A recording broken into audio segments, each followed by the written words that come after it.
Let me see. Okay, it's working. All right.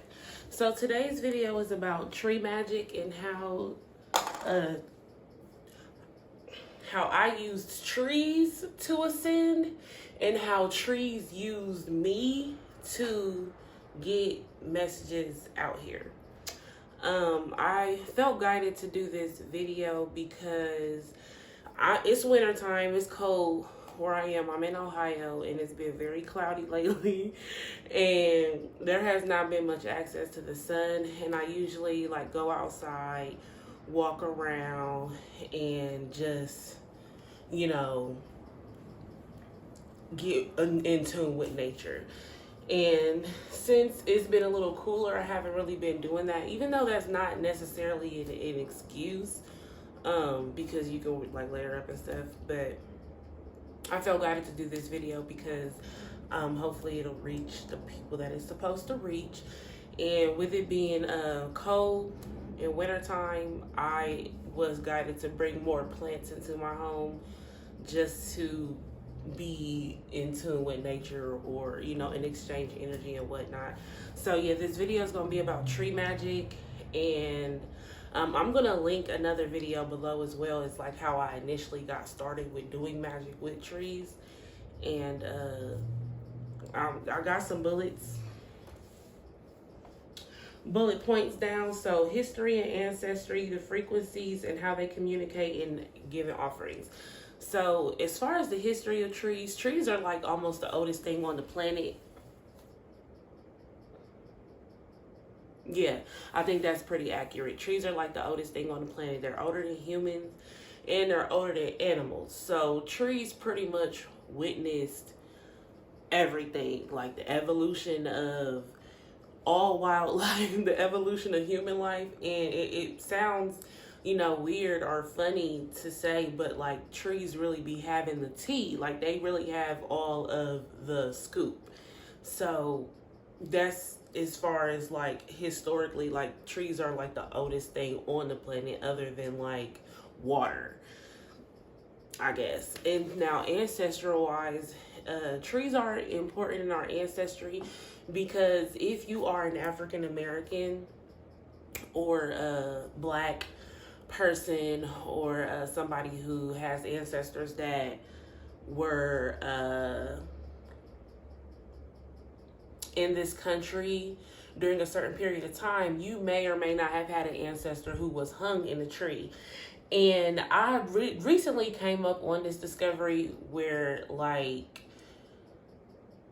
spirituality is like, it's really like it's a wide, it's a huge, you know, it's like it's very broad, okay? And so it's really not what you see and what you interpret, but how you interpret it. And so in sitting with trees, I'm like, wow, like we had ancestors who were hung in trees, and the spirit doesn't necessarily die. Like, yes, the body dies and the body has to, you know, decapitate and everything, but when the spirit dies, like it literally gets absorbed up in the tree. You know what I mean? And so, man, that's really like really tough to go into because it really gets deep. But if you just think about how intelligent trees are and how they communicate, and like when a person dies or when an ancestor may have been hung on a tree, like the type of guidance now that tree can provide for generations to come. And trees, like we all should know, trees, the roots go underground, and a lot of the time the roots are connected to one another. So it's like not necessarily like a bloodline, more than it's like a nervous system. So the roots of the tree underground is like a nervous system of the earth, because the trees are the oldest thing here. And if the earth was like a battery and all the trees were communicating with each other, then that it would, to me, it would make sense that underground the root system is similar to a nervous system in a body. Now, the frequency of the tree is caused by like what is around and what is absorbed. And there's not a lot of people in my neighborhood who really do tree magic. At least I don't think so, because I don't really see a lot of people sitting around trees. Like, and I've been doing this a couple years now. I haven't really noticed a lot of people intentionally doing magic with trees and sitting around them. It's usually like an accident type of thing where, you know, you might have a picnic under a tree or just gather and sit under the tree with shade. Like, that's why they shade, like, ooh, that's shade, ooh, shade, like, in tea, because trees really do have that knowledge, and what it does is they carry out a frequency ripple wave to all the other trees that are around, especially when you communicate with the tree with intention. And you can use trees to pretty much carry out your mission. So what I found useful for me was to give trees offerings. And when I say, and they like fruit offerings, they like whole fruits and whole vegetables. And it's not, they don't really necessarily, you know, like they can do well with like cooked food and everything. And even sometimes bones, like after a meal, if you want to put bones out by the tree, like that's useful as well. But it's really more about like plant life. So fruits and vegetables, whole fruits and vegetables, not cooked, is the best offering that you can give to a tree. And when you say your prayer or when you say your blessing, you know, that tree is basically sending out a frequency of whatever your intention is. So if I go like I have basically use the trees for protection. Like, I don't live in the like I live in the inner city, and so it's safe to like pretty much, but it really depends on what type of activities that you get involved in. So I pretty much use the trees for protection, and then from there I would go to peace. And in my neighborhood there is like there's one big park, and then there are a lot of community gardens around the neighborhood as well. And what I found was that the community gardens that are in my area are all connected to the larger park. Like it's like a walking track, there's a community center, so there's always lots of kids, there's a playground, and then there's even a pond. But it's not like it's not no garden stuff. Like there are no fruit trees, there are no like garden vegetables or herbs or anything like that, which I find is kind of strange. But the community gardens around the area are pretty much connected to that park. So when I was going to this park and giving offerings to the trees, you know, I would sit there, I would do yoga, I would meditate. And it was really opening up my perspective to what was going on around me. Like, it really helped me understand how many spirits are lingering around on the not necessarily on the planet. Like, if you live in the inner city, if you live in the hood, there are a lot more lingering spirits in your area than anywhere else in your city, just based on the vibration of like crime or gun violence, drug use, things like that, because it's like a higher death rate when it comes to higher death rate associated with crime in this area.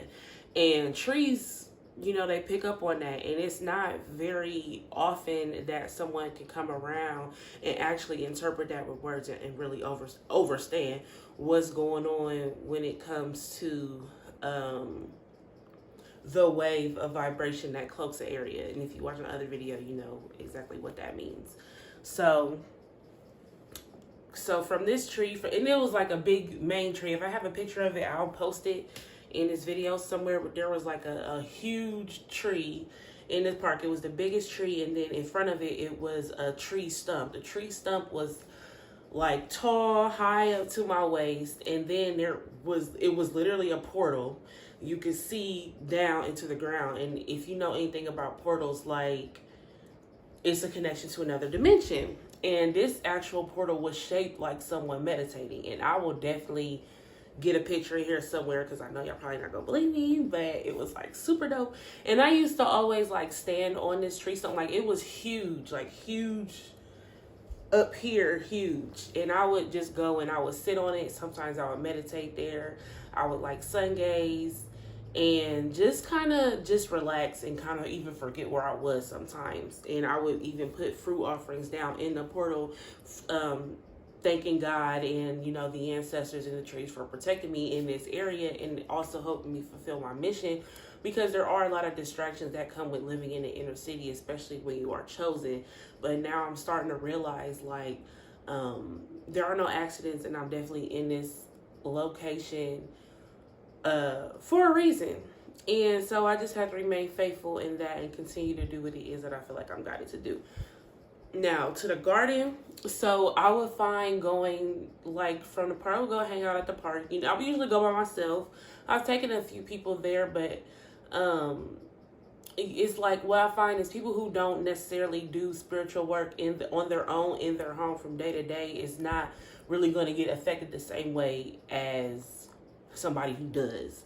So I would go to the community gardens as well, and all of these places are like walking distance from my house. So it was like nothing for me to go in the summertime or in the spring, because it just felt natural, like, you know, to go and I'm an earth sign, so of course it's natural for me to want to go ground in nature and in the garden and stuff, especially barefoot. Yes, I would always definitely go barefoot. I would usually take a walk around the track a couple times, and then like I would sit. After I was done, I would go and sit in my spot. I usually cast a circle. I would go and sit in my spot and, you know, just kind of release and calm down and figure out what my next moves was for the day at that park. Now, I took those same practices and I carried them out in the community gardens, because it's the same. You want to kind of do the same thing. So when you get out to the garden, even if they're like, by the time you get to wherever, like, this tree has already told this tree, oh, you can fuck with her. She got this, she got that. Like, she know what she doing. She, like, really on this magic shit. Like, she really a witch. Like, trust me. Like, they be, like... So the trees basically send out a frequency based on... So I give the offering, boom.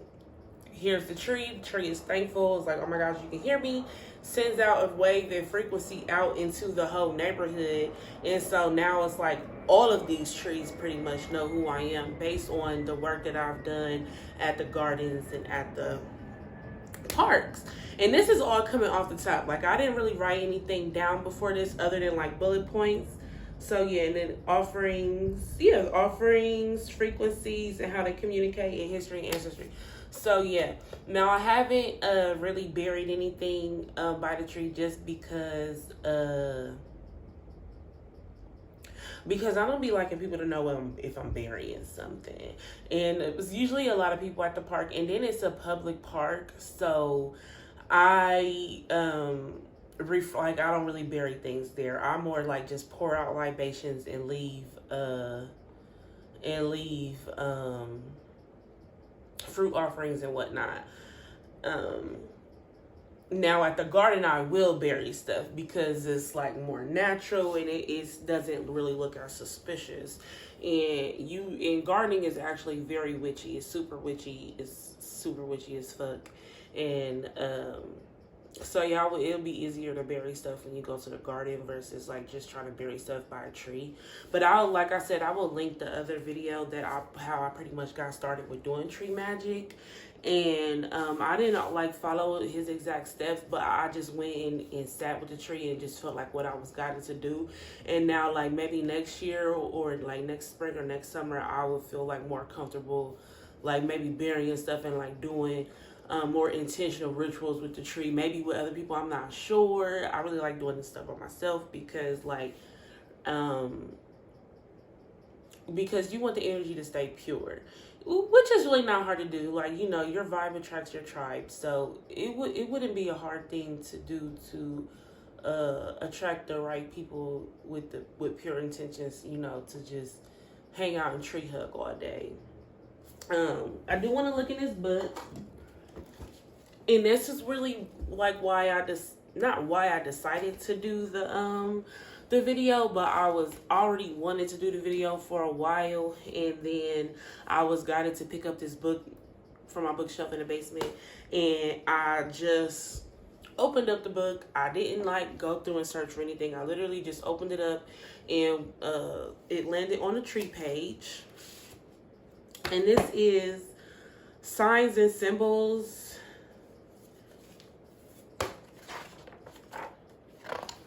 It just says DK. I don't know who the author is.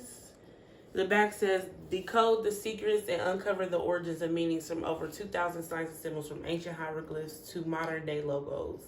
Why is a heart pierced by an arrow a classic symbol of love? What are the ancient roots of fertility, symbols, scales? Okay, so when I pulled this book off the shelf the other day, I turned it right into the tree page. And so I'm going to read some of it. I probably won't read the whole thing. Sacred trees. Trees have always, and this is my first time reading it. Like when I pulled it out and came to this page, I was like, oh shit, okay, must be time for me to go ahead and do that video, because like, you know, spirit don't lie. And I didn't read the page yet. This is gonna be my first time reading it. So yeah, sacred trees.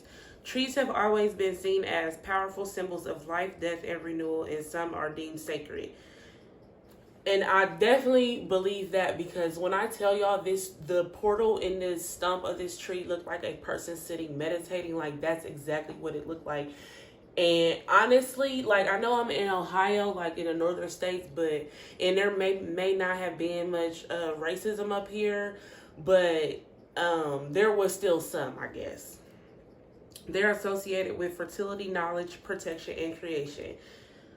Okay. Trees have been revered since the ancient times, nourishing and sheltering.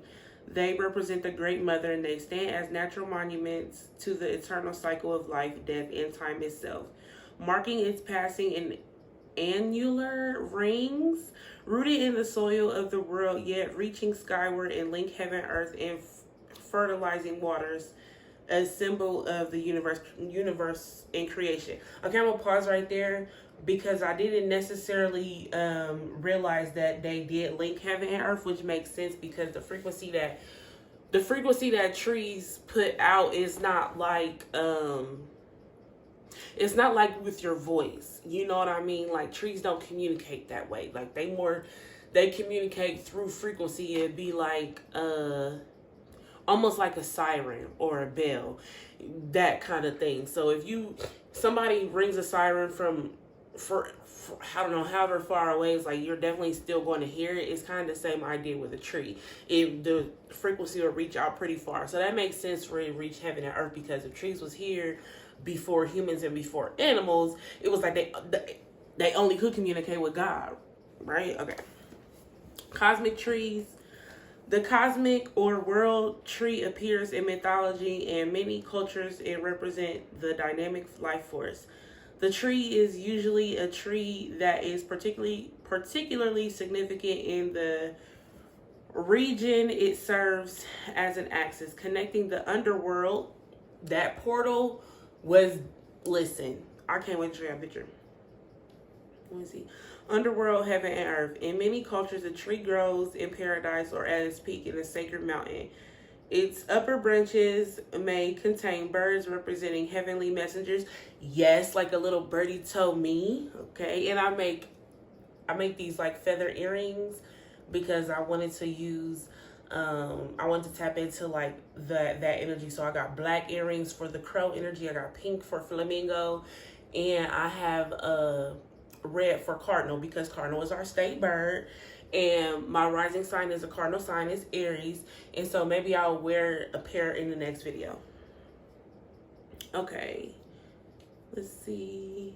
Its upper branches may contain birds representing heavenly messengers, while a coiled snake at the base often signifies creative energy drawn from the earth.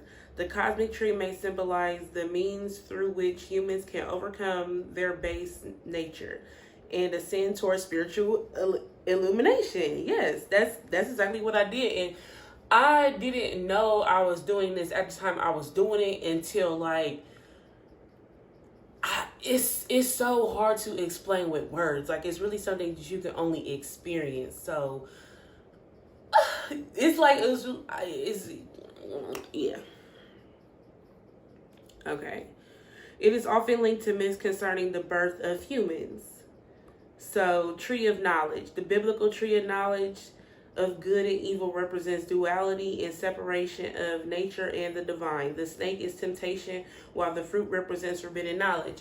Okay, and so that would make sense as to why the trees would like, fruit. I'm getting the chills right now. That would make sense as to why trees like fruit offerings or like and you can't even really say whole vegetables because a fruit is technically anything that has a seed on the inside. So I would leave the zucchinis I would literally leave zucchinis and stuff from the garden, like oranges, apples, pears, like so. Yeah, so they love fruit offerings for sure, and that makes sense because it represents forbidden knowledge. And this stuff that we're studying, if you're spiritual, or if you're a witch or a warlock or a wizard or like a creator or anything, like you do study forbidden knowledge, so that makes sense. So definitely leave fruit offerings at your tree so you can get access to that knowledge, and it's going to come to you in a way where they gonna drop it right in your mind like a poop. Like I promise you, like trees, you like, send her this information, and it will fall into your head like no lie. Okay, I'm gonna go to I'm gonna read the whole page. It's only one page. Oh, fruit is next. Okay. Egyptian tree of life. One of Egypt's sacred trees, the sycamore, was the tree of life on the threshold between life and death. It grew from the sacred mound that symbolized the beginning of creation. Life and knowledge. The tree of life that grew in paradise represents immortality and the beginning and the end of the cycle, and is another aspect of cosmic trees. With its roots in the moisture-laden underworld, its trunk in the world of mortals, and its leaves reaching the heavens symbolizes growth, death, and regeneration, and therefore immortality. While the tree shape suggests masculine phallic associations, it is also associated with Mother Earth and fertility rituals since it is often fruit-bearing. The tree of life is known in many cultures, including that of ancient Sumeria, India, China, and Japan. The tree of knowledge of the Judeo-Christian tradition in dualistic combining good and evil, and represents the paradisial state from which humans can fall. Paired trees are those with split trunks, usually represent duality. So, now the tree that I favored towards, that I gravitated towards, it was like you could tell that it used to be it was two trees there, but now there's only one tree there, and then it was a stump, and it was a portal. But they recently cut down this stump, so there's nothing there now. However, the energy still remains. Mysticism and meditation. The inverted tree is a cosmic tree with its roots drawing spiritual sustenance from heaven and spreading it via its branches down towards earth. It is a Jewish Kabbalah symbol and is linked to mysticism. In the Kabbalah, the inverted Sephirotic tree may be shown as 10 spheres, symbolic of stages of revelation. For Buddhists, it is a specific tree that has religious significance. The Bodhi tree is believed to be a descendant of the sacred fig tree under which the Buddha found enlightenment while meditating over 2,500 years ago. The site of the original tree and other grown trees in the shoots are regarded as holy sites. So yeah. This book is signs and symbols, an illustrated guide to their origins and their meanings. It doesn't have an author on here. It just has like DK, I guess is the publisher. So, and they have all kinds of stuff in this book. I will probably, let's see.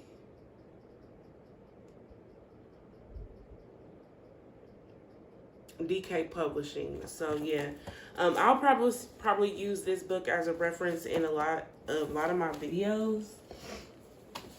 And so yeah, if you made it this far in the video, thank you so much for watching. Many are called, few are chosen. Okay, and even fewer than that accept the roles to get through, and then even less than that, even past the initiations. And I wrote this down as like a little phrase, but I can't remember it. But I'm gonna get it right. But if you made to this end of this video, you have definitely been chosen, and you gotta stay positive and keep propelling on forward in your journey. And I'll see y'all in the next one.